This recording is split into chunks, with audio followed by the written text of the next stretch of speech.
Hello there, everyone. Welcome back to the class, both to new and long-time students and lovers of history. This is History with Sire here today to discuss with you the second part in my series on the origins of the First World War. As said in my last video, this is dealing with the immediate causes of the outbreak in 1914. So if you haven't already checked that earlier video, do of course brush upon your knowledge. Again, we don't want to be the person late to the lesson after all. We want to be on time, nice and early. And the beauty of YouTube is you can go back and of course be on time all of the time. You don't have to show up late to my lesson because you will find some of it will be unsure who is Entente, what is the Triple Alliance, who exactly is an Austrian Empire. Well, that's what we're going to get into in today's video. Some deeper contextual knowledge. So I'll say we'll get ourselves right into now to the deeper context. But of course, we're going to see what exactly has occurred. So the actual spark of the war is what we're going to consider and how this spiraled into a full conflict. A historian, A.J.P. Taylor, called this a war by timetable in his book from 1969. And so, really, a key reason why the European leaders failed to prevent war during what we're going to call the July crisis was complexity in military planning and the schedules dictating the practicalities of mobilization. What does this all mean? Well, we're going to get into this right now with, of course, deeper context. So feel free, of course, to, as always, pause the screen and have a quick read of what's on it. When we're going to be encountering a Serbian national called Gavrilo Princip and how they assassinated the Austro-Hungarian Archduke Franz Ferdinand. From this, of course, the two alliance systems cascade into war with one another. And there's a lot of steps to remember, but I think the 5 key ways to do so are what we're going to cover in this video. And feel free, of course, to make a note of them as we go through. An easy way to remember them is the acronym PASS. There are 5 steps, so if you remember PASS, this would be a good way for you to, of course, remember it.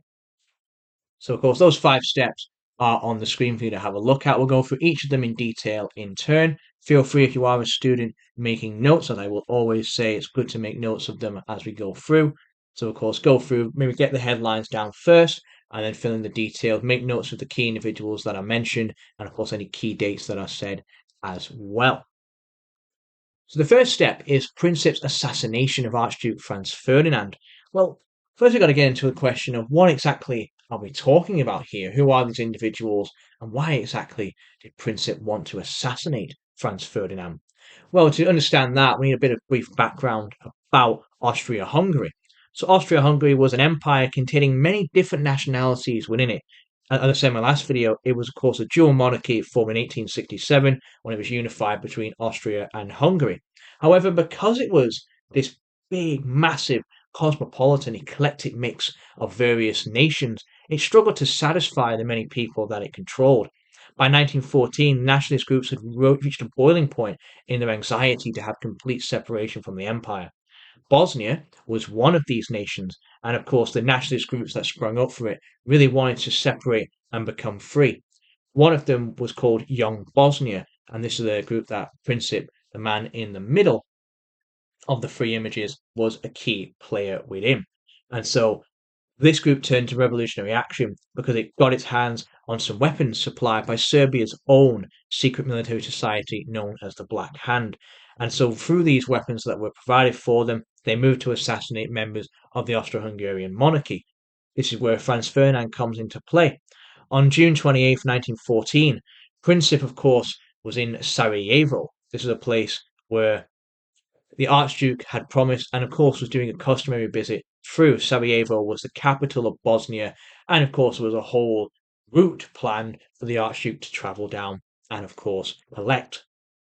However, on this route, the members of Young Bosnia made their move, and one, of course, actually had a key chance during the parade going down, of course, the main road. They took their grenade and they threw it trying to hit the Archduke motorcade, but it bounced off the car and it rolled in, and it did explode, and it sadly caused massive injuries to, of course, the parade just behind the Archduke's car, but not his own. This individual was then, of course, taken and, of course, captured himself. He tried to take his own life with a cyanide pill, but it did not work. And despite his best effort to drown himself in the nearby river, he, of course, was captured and apprehended. And this threw the whole plan into disarray. Princip, with, of course, the other members were confused. What should they do? They had this great plan. They were going to assassinate members of the monarchy, make a statement, and get Bosnia its independence. But now suddenly, this was all not possible. However, a bit of stroke of luck came for Princip. Some would say luck, some would say it was destiny. But as Princip was, of course, moving through the crowd, going through the streets, the Archduke's own car, instead of going away and hiding and maybe retreating and escaping this terrorist attack on the monarchy, the Archduke did not. He wanted to go to, of course, a nearby hospital and see those who were wounded in the explosion who were taken there. And as the car was coming down the road, the driver made a turn, and Princip was on the same street. Not wanting to miss his chance, he drew his gun and he took fires and he shot the Archduke and the Archduke's wife, it must be said, Sophie, as we can see in the image on the left. And of course, they were shot and both bled out a third time later. The Archduke, despite his best efforts, bled out after his wife, and of course, there was not much that could be done. Of course, Princip was indeed arrested, and of course, the other members of the group who were found in the connection to support this underground group from the Black Hand from Serbia and Young Bosnia, where of course the information was revealed through various nefarious methods. Although Serbia's government would pledge that they were not directly involved, this was a secret society, it was not their fault, the Austro-Hungarian government did not care. A member of the monarchy had been assassinated. There had to be a response. Which gets us onto our second part, which is Austria-Hungary actually declaring war upon Serbia. Now, as said, of course, this was a very tumultuous time. They had a nation that was openly attacking them as they were reading it as the government perceived it. And Austria-Hungary had had dealings with Serbia before. They hated their nationalist agenda. They saw it as inspiring of the nation, and it seemed to be those like Bosnia that wanted to break away and become sovereign, become independent, ever since, of course, 1901. And of course, we see this individual on the right here, General Hotzendorf. He was a military leader, and he has been planning to attack Serbia. He wanted to secede it and get control of it ever since 1906. And thanks to Princip's actions, he finally had the excuse that he so desired and needed. However, on the left here, Franz Joseph, the emperor and the monarch ruler over this combined dual monarchy, was not necessarily as passionate for this to happen. He personally was, shall we say, not really supportive of Franz Ferdinand. He wasn't really very much enthralled in his marriage. And, yes, indeed, of course, a family member, a member of the monarchy, had been assassinated. But to go to war and risk war cascading, because of course they understood Serbia was not alone in the nation. It, of course, had many Slavic people within it. And the mighty Russia would, of course, assumed stand by and defend it should conflict be declared upon it. So they decided to come to an agreement, and that was for Austria-Hungary to approach their ally Germany, ruled by Kaiser Wilhelm II, and they asked for their support to go to war with Serbia. Wilhelm, Germany's monarch, promised Austria-Hungary a blank check. Now, what is a blank check in this context? It essentially means anything you need. It's complete support. No matter what Austria-Hungary would dare to do, they indeed would back them. And so this gave Austria-Hungary the confidence to send their ultimatum to Serbia, had many demands upon it. And Serbia, despite, of course, denying this involvement in planning the assassination as best they could, decided to secede to alter one of the ultimatum's points. However, this was not enough. Austria-Hungary disagreed. It wanted all of them. And so despite Serbia's request on July 25th to, of course, be given its own autonomy and allowed to stay separate, unsatisfied Austria-Hungary was, and they declared war upon Serbia. Which takes us to part 3 of PARS, which is Russia mobilized their army to support Serbia. So, of course, in the face of Serbia being attacked from Austria-Hungary, the nation, quite rightly as it would call upon its ally Russia to support them. And it's worth noting Russia was somewhat tentative at first. The leader of its Grand Council, of course, Tsar Nicholas II, the gentleman here on the left, actually was voting against it. He did not want to go to war. And even before the declaration on July 24th, he had said that he would not do it, even though France was in the wings, hoping to provide support to them if it should desire. This wasn't really because of Austria-Hungary, to be fair. It actually was more so because of retaliation from Germany, represented by Kaiser Wilhelm II here on the right. Because unlike Russia, Germany had proved themselves a fine, powerful force. They had They successfully defeated France when they were Prussia back in 1870 in the Franco-Prussian War. They developed a very strong land army during the latter half of the 19th century, and they built themselves a growing, still nothing compared to the British navies at the time, but it was quite a growing navy. Things like the battleships and the dreadnoughts and cruisers, they were becoming a formidable force around the world. They even had colonies in Africa as well. They were really expanding, becoming quite a powerful force. Whereas Russia, for all its best intent, had actually suffered losses recently. It had lost to Japan in the Russo-Japanese War earlier in the century. And indeed, this was at both sea and on land. So Russia was not really feeling very confident. It also was suffering from unrest with its people. It was having a bit of an economic downturn. It was still a very agrarian nation, as it was going to be for the rest of the war. And it was not industrialized, didn't have the machinery, the power that the likes of Germany and Britain and France were in development or developing. And so it really was quite a dire moment for Tsar Nicholas. But on July 29th, remembering how he had failed to help Serbia before in other crises that had happened in the Balkans, even as recent as 1908, he changed his mind when Serbia's own capital, Belgrade, was under siege from the Austro-Hungarian Empire. The Tsar mobilized his army, and by July 31st, he officially declared war on not only Austria-Hungary, but Germany as well.